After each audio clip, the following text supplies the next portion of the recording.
అవ్యయాయ హరయే గురవే నమోస్తు. దివ్య సన్నిధిలో ఈ రోజున అత్యంత విశిష్టమైనటువంటి పర్వ దివసం.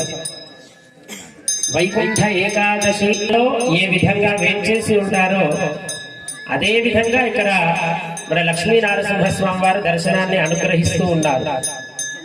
అటువంటి ఆ వైకుంఠ లక్ష్మీ నారసింహస్వామి వారిని సేవించడానికి విచ్చేసినటువంటి మీ అందరికీ కూడా ఆ దర్శన భాగ్యం కలిగింది. ఎందుకు ఇంతటి విశిష్టత దీనికి కలిగింది అంటే, దీనిని వైకుంఠ ఏకాదశి అని మనం పిలుచుకుంటామని తెలుసు కదా. వైకుంఠ ఏకాదశి అంటే వైకుంఠంలో ఉండేటటువంటి స్వామివారి దర్శనాన్ని దేవతలందరూ కూడా దర్శనం చేసుకుంటారట. ముక్కోటి దేవతల